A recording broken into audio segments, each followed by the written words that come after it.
guys, it's Katie here with Life Mundane and welcome back to my channel. Today's video is extra special because it is the first video in hopefully a series that I want to bring to you guys this school year. I want to come to you guys on the first video of every month and share with you guys some of my homeschool favorites from the past month.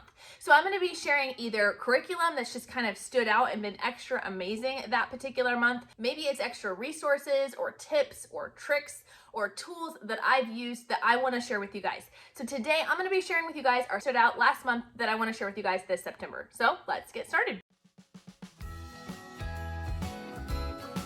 Hi, my name is Katie and welcome to Life in the Mundane. I am a second generation homeschool mom of 6 beautiful kiddos, and on this channel we talk all things resources.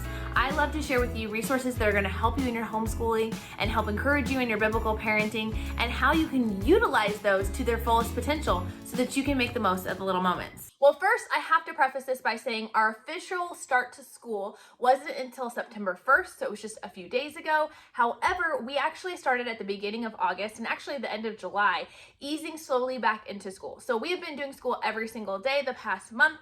It's just been adding in a little bit more as we go. So I want to share with you guys some of my highlights. Number one has to be the Apologia Who Am I curriculum. Now, this is the second book in the series of 4 books from Apologia.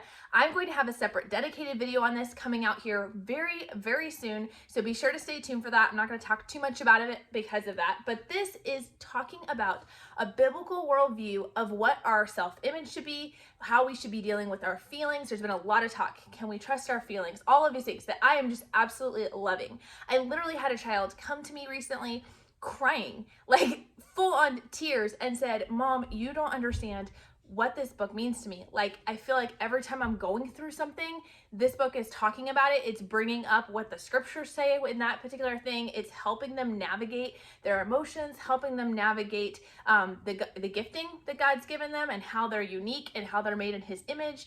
And it's just so relevant, especially to middle schoolers. And so I cannot say enough good things about this. But like I said, I will have a full review coming out so you guys can see more of that soon. Probably number 2 on my list is actually my Apple Watch. I know that sounds super funny, but as a special treat to myself for hitting 10,000 subscribers, thank you guys again for that. I couldn't do it without you. I decided to splurge and get myself an Apple Watch. I've been wanting one for a long time, not just because of the health benefits that they offer, but also because I am really setting aside the goal this year to really be away from my phone when it comes to our school day. And the only way I've been able to do that is with this watch. It allows me to have my phone set up in my room, out of sight, out of mind, but I can still get important alerts and phone calls on here. So I love the fact that I don't have to be out of the loop. I can have that here if I need it, but I have taken off anything extra. I don't get email alerts on here. I don't get Instagram or Facebook or Marco Polo alerts. None of that. It's pretty much just text, phone call, and then I have the health and fitness stuff on there. This allows me to be clued into what I need to be clued into and checked out of everything else so I can be with my kids. The third thing that we have been trying out this past month that we have been absolutely loving is a company called Buckets and Berries. I am going to link their site down below so you guys can check it out. Buckets and Berries is actually a viewer of this channel, and she reached out to me. It's a homeschool mom creating curriculum for other homeschool moms. It's Montessori based, it's very fun, it's very affordable, and I really, really loved what she was doing. But I already had my curriculum picked out for this year. So I really wanted to incorporate it in some way, even though I couldn't switch fully. I do want to say before I show you guys how I'm using her curriculum, that her curriculum is designed to be all you need. So you don't actually have to use it in this supplemental way. I just thought it was so neat, I couldn't help but sneak it in supplementally. It is a Montessori Race curriculum that is designed for pre-K, kindergarten, and first grade. She has all of these fun activities. Each month is themed differently. And so I tried out their December unit, which is all about bears and all those fun things. So I've got all of these activities that I have printed out and we've been using in our homeschool this past month. They're all bear-themed activities designed for my kindergartner. I put them in these pencil pouches and have them in a basket in our living room. They can only get into them during school hours, but it allows a lot of creativity through play. Because it is Montessori based, there's a lot of interest-led learning, so I don't really assign a specific one per day. I just have them pick out about 3 pouches a day, and we work through those tasks and activities. There are activities in here for pretty much every subject you can imagine. There are ones like these, where you're matching up different pictures to the sounds that they correlate with at the beginning.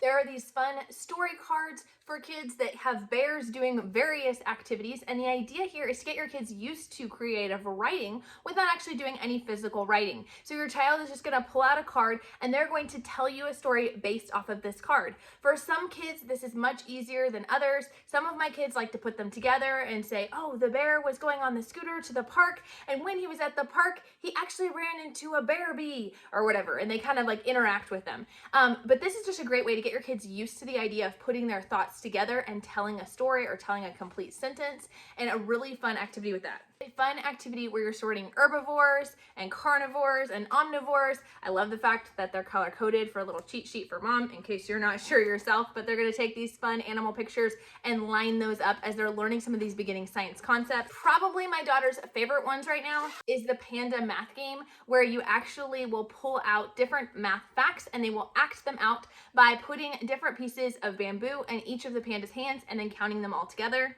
Or the alphabetic sorting activity, where they're going to take these cute teddy bear cards that have different pictures on them and different letters, and they're going to put them in alphabetical order. They've got a little cheat sheet involved for the kids so they can look, or they can sing through the song in their mind. But I love the fact that it's getting them used to those early alphabetizing skills as well as letter recognition. This is honestly just a small sampling of the different kinds of activities that Buckets and Berries offers. I probably will get a new unit probably every other month or so, and then that way I get the opportunity to switch it out for my kids. But it's so much cheaper and so much easier than buying new toys and activities. It's super educational and it's something they absolutely love. Number 4 would probably have to be my turn-in basket. Now, if you guys saw my homeschool room tour, you guys saw that we have added a little basket to the top of our bookshelf in our school area, and that is for my kids to turn in their work when they are completed with it. There are certain things that I check every single day. There are other things that I check only once a week. And so with those things that they do daily, instead of them coming to me and waiting on me, they're putting their work in the basket. I can easily pull it out, check it whenever I have time to do it.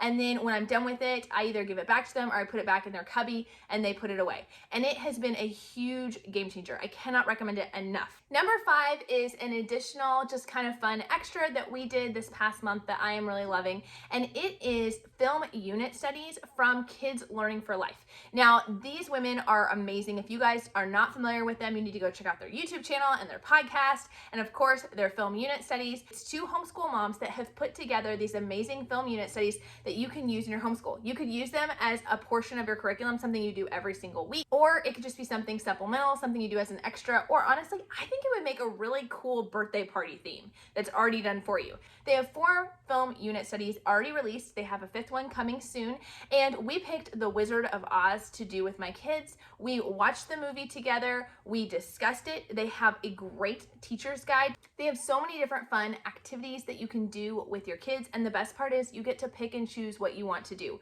We did a couple of different things over a couple of different days, just as a fun extra for the weekend, and with that, we did a Build a Tornado in a Bottle, which is a really fun science activity they walk you through. We went through fun facts about the movie, talking about different historical facts. My kids' favorite fact was how much Toto made in the playing of that movie. They just thought it was insane that a dog got paid to play in the movie. But also then we had the opportunity to learn about different directions. So they took the kids learning through the compass and how to navigate a compass, how to look at a map, and north, east, south, and west, since the movie references the Wicked Witch of the West and things like that. And with that, they even had an activity for the kids to take a compass, which I got a free app for that because apparently we don't own a compass. We had the kids go out into the yard and navigate with the compass using the directions that I gave them. Take so many steps to the north, take so many steps to the southwest, things like that. They had so much fun with this activity. They actually continued to play it with each other after we were done. This is just a really fun extra thing to maybe look into for a fun Friday, even if it's just once a month or so. I'm gonna keep it in mind and probably do it like once a quarter as a fun way to celebrate celebrate ending that quarter. These are just a few of the favorite things that I have found this past month, and I can't wait to share with you guys more favorites coming up here in October, so be sure to subscribe so you don't miss out. And let me know down in the comments, what are some of your homeschool favorites you guys have found over the past month? And we'll talk to you guys later. Bye!